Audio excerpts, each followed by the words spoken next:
Are you ready, distinguished guests? Are you ready? It's the weekly news section. Grapple with this. Making his way to the ring from Liverpool, England, he is the Crossroads Wrestling World Heavyweight Champion. It's Tom, aka Murphy Rhodes. Alright. Hey, calm down. Aye. Hello, my name is Tom, aka Murphy Rhodes, host of the only Scouse wrestling podcast in the world. Welcome to the Crossroads Wrestling News Flash, which is now called Grapple with This. I'll be discussing news and rumours from not just AEW, but any other wrestling news from around the world that fits into the show. I'll also finish off every week with the current AEW rankings as well.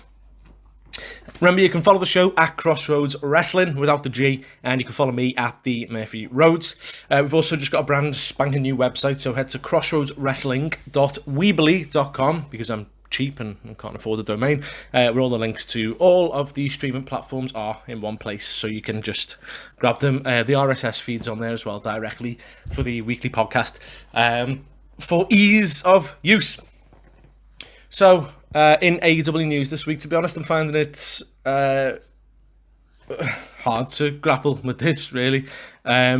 This isn't just AEW news either. This is just wrestling news. I'm sure many of you on Twitter are well aware of the speaking out hashtag that has been trending for about half a week. The hashtag's been used to speak out on sexual abuse and harassment by wrestlers, on mostly women, but certainly not limited to, and by mostly British wrestlers, but again, certainly not limited to.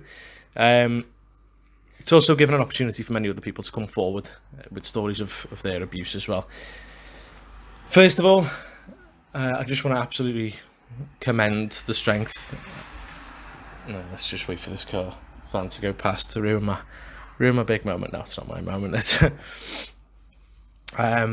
Yeah, I just want to absolutely commend the strength of the people telling their stories. My God, that can't be easy to do. I also just want to say to those who have a story but aren't ready to tell it now or ever, that's okay.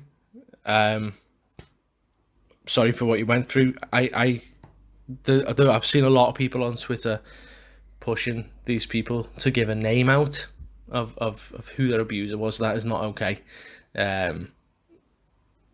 You know, it's hard enough for them to tell their stories, or to not tell their stories. You know, just be there, support them. They have revealed as much information as they're willing to reveal. So, you know, don't keep asking. If they want to reveal the information, they will. If they don't, they won't. Full stop.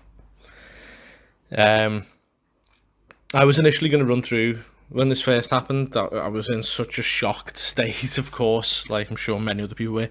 I was going to run through some names that have been accused. I wasn't sure what to do, to be honest. I certainly picked the time to start a wrestling podcast. On reflection, I've decided that it's not for me to do. I have, however, pinned a link to the top of my Twitter feed at Crossroads Wrestling, and also on our Facebook page, which is a link to a Reddit thread, or sort of like a thread of links, which has a comprehensive list of all of the accusations. It seems to be the most thorough account of what's gone on that I can find anyway.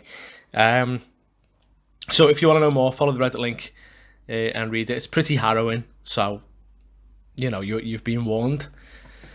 I'm not going to say too much else on it. I will go through some of the news that has risen out of this, and I will cover some other unrelated bits too. But this is obviously the most important thing at the moment, so that's why this is at the start of my show. This is why we've started on this tone. So WWE superstar gentleman Jack Gallagher, or Gallagher as they like to say on the show, because they've clearly never seen that surname before in America, is he has had allegations against him. Again, I'm not going to go into detail. You need to go and read the links. I don't know the ins and outs, but he was released. He's been very quickly released from WWE, and has been removed, and it seems completely erased from their history. He sort of had the Chris Benoit treatment, really, where he's deleted all memory of him ever existing. WWE only ever really do this when they really don't want to be associated with this person currently or ever. So I imagine they've had evidence of some variety provided to them in order to do this. Again, that's just an assumption. But he's gone. He's not even on the alumni section of the website, and they didn't even wish him well in his future endeavours, which seems to be a classic WWE big goodbye that they do. They've just said the statement was just along the lines of WWE have come to terms with the release of Jack Gallagher. Or Gallagher. He's gone. Jimmy Havoc had allegations against him. The AEW have released a statement. The statement, I'm just going to read it word for word, because again, this shouldn't be an opinion piece. This should just be a piece on fact. The statement read, "We wish Jimmy Havoc all the best as he receives treatment and counselling in an effort to overcome the mental health and substance abuse challenges in his life. We are aware of various reports related to Jimmy. We are evaluating his status with our company and will address it when he has successfully completed his rehabilitation." NWA Vice President David Lagana has had allegations against him as well. NWA have ceased producing the show until they've restructured their staff. Kind of hard to move on from this. I have got other little bit of news to go through, but this is a difficult one to move on from. I had a little bit of a crisis last night talking to my girlfriend about it. So it's so very easy to fall out of love with wrestling after all this. But after a discussion with her, this industry is amazing. There are so many good people working in this industry that they're working so hard, and they are good people that this is a time to clear out the bad people of wrestling and to continue with wrestling with better people.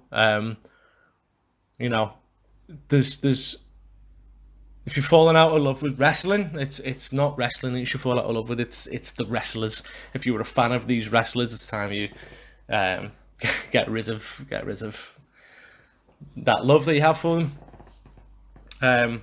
But again, there's plenty of hard-working, good people in the business. That there's no point turning your back on the business. Just turn your back on these wrestlers that have been accused and have done something. It's really difficult to comment on, to be honest. But yeah, I'm going to carry on doing my podcast because I'm still in love with wrestling. I love AEW.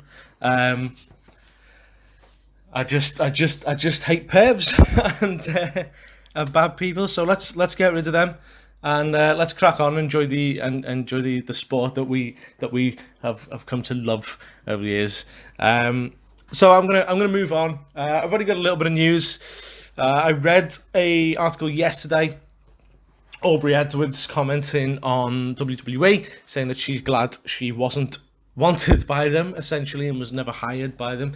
Her main reasoning being, which funny enough, I was literally just having this conversation with Zoe the other day, saying it's amazing in AEW because. In fact, I was talking about this on the podcast last week. In AEW, the referees and the announcers seem to have personalities of their own. You know who's in the match. You know the names of these people, and I've heard so many shouts, and I completely agree. And I've been one of the people shouting at myself. Aubrey Edwards is the best referee in the world. There's plenty of good ones. She's the best, I personally think. I know a lot of other people do. I'm sure some people disagree. That is your prerogative. WWE don't like their referees or announcers to have personalities. One of their announcers, a couple of years ago, was it, maybe? I think it's still kind of happening, but I haven't watched WWE for a good 6 months or so. Maybe less, actually. One of the announcers, anyway, was saying, this match is for one fall, and then waiting, because he knew that the crowd would chant, one fall! He was told off, and subsequently stopped doing it. And he was told off because WWE don't want attention drawn away from wrestlers onto other people. They say to their announcers, the commentators and their referees, I believe, you are not the star of the show. You should not be seen. You shouldn't have a personality.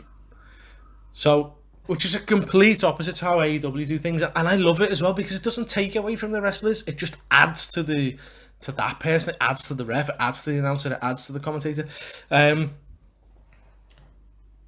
So they play on that, and Aubrey Edwards has come out and said that she's glad she signed with AEW because I think she said Tony Khan wants them to have personalities, which it can only be a good thing, in my opinion.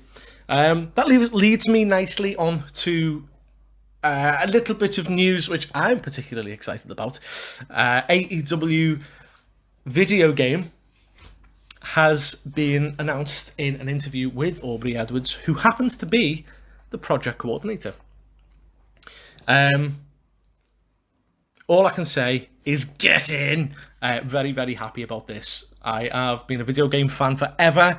I still remember, I've pretty much had every single WWE game and WWF game, bar maybe some on consoles that I didn't have, but I literally had, like, I remember having my PlayStation 1 chipped, and oh god, hang on, that's the police coming to arrest me, sorry. No, I had my PS1 chipped, and I mean, we were poor, and my mum told me to get changed after school one day. This is like year 3 or something, I can't remember. I was born in 91, so work out when it came out. And she told me to go and get changed, but she never did. So I something was happening, I didn't know what was going on. I was very lazy, I just wanted to play, like, PlayStation. She was like, no, go and get changed. So I went upstairs, opened my top drawer, and there was WWF SmackDown, the first one on PlayStation 1. Chipped, so you could barely make out the cover. You definitely couldn't read what was on the back. It didn't matter. I knew what it was. I saw Mankind and The Rock, I think, on the front cover. And I knew exactly what it was. So I was like, ugh. So that's my first memory of getting a wrestling game. So I've had pretty much every single WF and WWE game since then. Just because I don't really watch the product, I've always bought the games. Yes, even the most recent one. Yes, I still enjoyed it. Actually, I didn't buy that one. That was a present. From Zoe. She knew about the glitches and the bad reviews and things like that. So she asked me if I wanted it, and I said yes. And I have no regrets. My only problem with that game, actually, is not the glitches. It is the fact that my PlayStation just switches itself off and says, there's been an error. And I'll be like, great, that would be fine if I hadn't spent 2 hours creating this wrestler just to have all my data wiped. So an AEW video game is massive news. I hope they take the time with it. There's so many real video game fans in this company as well that I just feel good about it. It'll be a nice breath of fresh air from the WWE game. This is a really, really good time for them to do it as well, which I'm sure they know because their PR is pretty decent in AEW. This is a good time to do it because WWE games have started to decline in how good they are. So yeah, no, perfect. I can't wait for this. It should be interesting. And it better be on PlayStation. That's all I can say. So the Wednesday Night War. I'm doing the Wednesday Night War now. NXT last week got 746,000 live viewers. That's 746. And AEW 772,000. That's 772. So NXT got 746. AEW got 772. AEW win again. We've got some matches announced for AEW Dark on Tuesday night. We've got Luther Serpentico and Max Caster. What a weird trio of people to put together. They'll be taking on, or should I say getting squashed by the Jurassic Express. In my notes I've written Brain Cage. Brian Cage with Taz. The Brain Cage. Brain Cage with Taz versus Robert Anthony, who I saw ask for this match on Twitter. Not yet. Brain Cage didn't ask for it. Robert Anthony asked for this match on Twitter. That's like tweeting to, I don't know, somebody. That's just like tweeting, could somebody come and murder me please today? And somebody like Braun Strowman or Lance Archer or Brain Cage saying, yes, I'll come and do it. So yeah, I need a soundboard, for when just myself. I need a soundboard whenever I start rambling that I can just press and it goes, you're talking shit again, Tom, and then I can just move on to the next bit. Should I do that? What do you reckon? I might do that. I might do that for the next episode. Because it would help us all focus, wouldn't it? So yes, Brain Cage with Taz versus Robert Anthony, where he will be destroyed. Robert Anthony said it was about vengeance on his friends. Personally, I think it's just about squashing Robert Anthony and making Mr. Brains look good. Orange Cassidy versus Peter Avalon with Leva Bates. Nice. Lance Archer will be eating Griff Garrison for lunch. He's obviously with Jake the Snake Roberts, who will be at ringside laughing. Sonny Kiss, Concrete Rose Sonny Kiss, and the bad boy Joey Janela versus John Silver and Alex Reynolds of the Dark Order. I actually don't know. Yeah, no, they'll want Sonny Kiss and Joey Janela to win that one. Just with Dark Order, they might give them a little push as well. Probably Sonny Kiss and Janela to win, Dark Order to beat the crap out of them afterwards, maybe. Scorpio Sky versus who I name Lee Jobber Johnson. I love Lee Johnson. I really hope he makes it, but Lee Jobber Johnson is just too good a name to not say. We've got Mel having I think it's her third match ever in AEW. Nice to see her back. She was in the Nightmare Collective, but they seem to have broken that up now. So it's nice to see her have a match with Mel versus Kylan King, I think is how you pronounce it. Yeah, cool. Glad to see Mel back. SCU will be facing Musa. I think it's Fearless Musa and David Ali, who was eaten alive by Lance Archer last week. Sean Spears with the Glove of Doom versus Tully Blanchard, with Tully Blanchard versus one of my favourite wrestlers in the company, Pineapple Pete. We have also got AEW Dynamite matches announced for Wednesday night. So we've got Chris Jericho versus Orange Cassidy. Yes, I've been looking forward to this match. Although I'm starting to wonder now, because I'm sure I saw this was announced for Fyter Fest instead. No, yeah, this is on Dynamite. Huh. Okay, so apparently Jericho, Orange Cassidy will be facing off. I might need to check that one.